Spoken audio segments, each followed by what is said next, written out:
Let's talk about a habit that is so common, so normal, you probably don't even think twice about it. You know, that little treat you grab for yourself after a really tough day?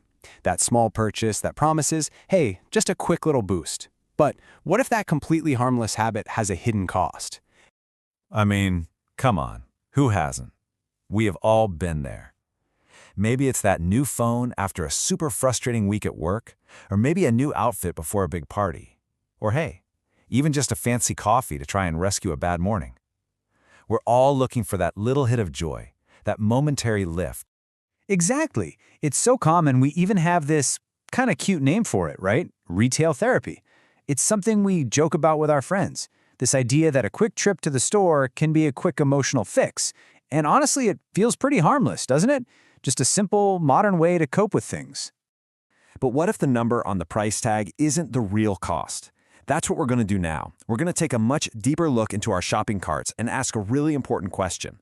What are we actually paying for when we go looking for that quick fix? So here's the official definition. It's pretty straightforward. Shopping to improve your mood. And listen, on the surface, it kind of works. You get that little dopamine hit, a sense of excitement, and for a minute, whatever was bothering you just fades away. But what if there's a much, much deeper and maybe more challenging idea at play here? And that brings us to this. Stop buying things to heal your childhood. Whoa, okay, just let that sink in for a second. This one sentence completely reframes everything, doesn't it? It takes retail therapy from this quirky little habit to something way more profound, a misdirected attempt at healing something deep inside. So, what on earth does that actually mean? Well, to understand that quote, we need to meet the real customer in all of these transactions. And spoiler alert, it is not the adult version of you holding the credit card. It's a much younger, much more vulnerable part of your personality. Now, this isn't about being childish, not at all. The inner child is actually a psychological concept. It's the part of us that holds on to our oldest memories and our biggest feelings. It carries our early joys, sure, but it also carries our deepest hurts and maybe some fundamental needs that were never quite met when we were little. So what is this inner child really looking for? Well, it turns out it has a core set of needs, really fundamental things, like the need to feel safe, to receive unconditional love, to be truly seen and heard by others, and to experience genuine connection and, of course, joy and play. These are the absolute building blocks of a secure, happy person. And when those needs go unmet, that part of us can spend a whole lifetime desperately trying to get them filled. And you can probably see where this is going. This brings us right back to our shopping carts. When that inner child feels unseen or unsafe or unloved, it cries out for something, anything, to soothe that ache. And as capable adults, our go-to solution is often the easiest thing we can think of, buying something. And this is the trap, laid out perfectly. It starts when an old feeling, an old wound, bubbles up. That nagging feeling of not being good enough or being ignored. And to shut that voice up, we reach for a quick fix. The purchase gives us this amazing, temporary rush of excitement and control. But because a new pair of shoes can't actually heal that wound, the original feeling always comes back. And a lot of the time, it comes back even stronger, with a side of buyer's remorse. This right here is the heart of the whole issue. Just look at the mismatch.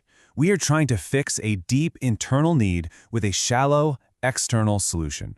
A purchase gives you a temporary thrill, but your inner child needs lasting safety.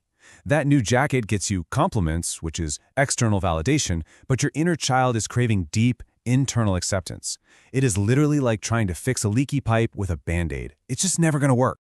So, if a credit card isn't the right tool for the job, what is? What is the actual currency we need for this kind of healing? Here's the core takeaway, the most important thing to remember. You cannot buy your way out of a feeling. It's impossible. A physical object can't solve an emotional problem. The real healing, well, that doesn't come in a box or a shopping bag.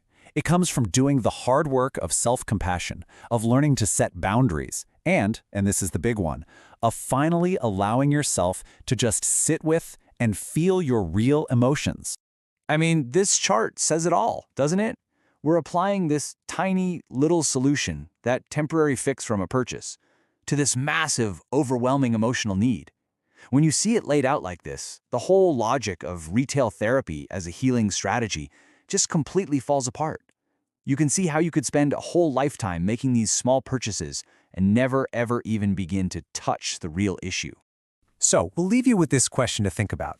The next time you feel that powerful urge to click buy now, just pause for 1 second and ask yourself, what am I really feeling right now? If I don't buy this thing, what will I be forced to confront instead? The answer to that question, well, that just might be the start of a much more valuable and lasting kind of healing.